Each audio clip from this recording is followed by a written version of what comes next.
గురుకుల పోస్టింగ్స్ కానీ అయితే గురుకుల పోస్టింగ్స్లో చాలా మంది ఏమవుతుందంటే ఫస్ట్ అసలు యాక్చువల్గా టీజీటీ తర్వాత పీజీటీ తర్వాత జేఎల్ తర్వాత డిఎల్ నింపాలి.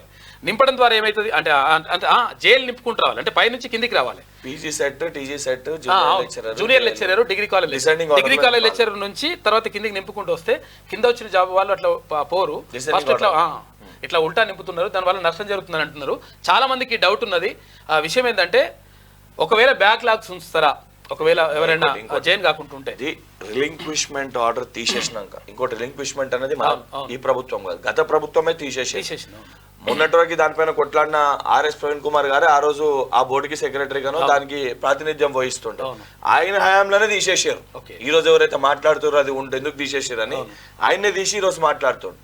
రెండోది బ్యాక్లాగ్ పోస్ట్ ఏదైతే సంబంధించి ఇప్పుడు కూడా ఏడబ్ల్యూ సంబంధించి 2-3 టీఎస్పీఎస్సీలో పడిదో దానికి కూడా బ్యాక్లాగ్ పోస్టులు మిగలకుంటే ఆ కోణంలో ఆలోచించి బోర్డు కొంచెం ఆలస్యమైన ఒక 5-10 రోజులు నింపుతున్నాం. ఇంకోటి ఈ సంబంధించిన ఏదైతే గురుకులానికి సంబంధించి కోర్టు ఆర్డర్ ఆల్రెడీ వచ్చింది, ఏమని ఆ బ్యాక్లాగ్ పోస్ట్ అని కూడా సెకండ్ లిస్ట్ పెట్టమని చెప్పి 100% దాన్ని మళ్ళీ అపీల్ కి పోకుండా డివిజనల్ బెంచ్ కి ఎక్కడ కూడా. ఇంకోటి ప్రభుత్వం ఏం చేసింది అని అంటారు, ఈ రోజు కొంతమంది మాట్లాడుతున్నారు ప్రభుత్వం ఏం చేసిందని. 100% దాన్ని ఏదైతే ఆర్డర్ వచ్చిందో దాన్ని ఫాలో ఆ పోస్టులను తప్పనిసరిగా భర్తీ చేస్తాం. ఎందుకంటే ఏదైతే కొంతమంది 2-3 అంశాలతోటి ఆ ప్రభుత్వం పట్టించుకోవట్లేదు, ప్రభుత్వం చేస్తలేదు అని చెప్పని బద్నాం చేసే ప్రయత్నం చేస్తారు.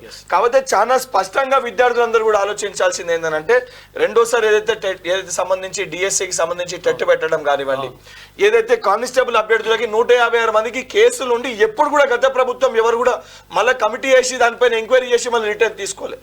ఇప్పుడు దగ్గర అందులో 170 ఆల్రెడీ 156 మందిని తీసుకోరు, 300 మంది ఉన్నారు, అలా 156 మందిని తీసుకురు. ఇంకొక 130 మందితో సెకండ్ లిస్ట్ కూడా వస్తుంది. ఎందుకంటే దాన్ని కూడా నేనే సూపర్వైజ్ చేస్తున్నా, 100% చేసి తీరుతాం.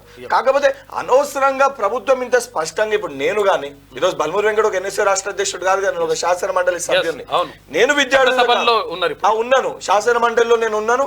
నా మొదటి స్పీచ్ కూడా విద్యార్థుల కోసమే నేను మాట్లాడింది. అంటే ప్రతి అంశాన్ని కూడా నేను చిత్తశుద్ధితో ఉన్నాను, ఈ ప్రభుత్వం చిత్తశుద్ధితో ఉంది, ప్రతి సమస్యని పరిష్కరిస్తాం. జీవో నెంబర్ 317 పైన దానిపైన 317 దానిపైన కూడా కమిటీ ఏర్పాటు చేసారు అన్న. కాకపోతే ఏదన్నా ప్రాసెస్ చేయాలంటే 2 ఉంటది. ఇప్పుడు గత ప్రభుత్వం ఏందనంటే ఈ విద్యార్థులని డివైడ్ చేసి 2 దిక్కుల నష్టం చేసే ప్రయత్నం చేసి ఉద్యోగాలు ఇచ్చే ఉద్దేశం లేదు కాబట్టి ఆపేరు, డివైడ్ చేసి. ఈ ప్రభుత్వానికి కంప్లీట్ గా అందరూ తెలంగాణ పిల్లలే, ఉద్యోగం వచ్చినోడు తెలంగాణ బిడ్డనే, రానోడు తెలంగాణ బిడ్డనే, 2 మనకర్లే. ఏ కన్నుని పొడుచుకోకుండా ఒకరొకరు కొట్లాడ పెట్టుకోకుండా ఇద్దరు కలిసి ఉండే విధంగా ఎవరికి నష్టం జరగకుండా చూడాలనేదే గౌరవ ముఖ్యమంత్రి రేవంత్ రెడ్డి గారు దృఢ సంకల్పం. గురుకుల పోస్టులకు సంబంధించి బ్యాక్లాగ్ లేకుండా ఉంటే 100% దానికి ఏదైతే కోర్టు ఆర్డర్ ఉందో దాన్ని ఇంప్లిమెంట్ చేసి సెకండ్ లిస్ట్ వారీగా అది కూడా ఇవ్వడం జరుగుతుంది.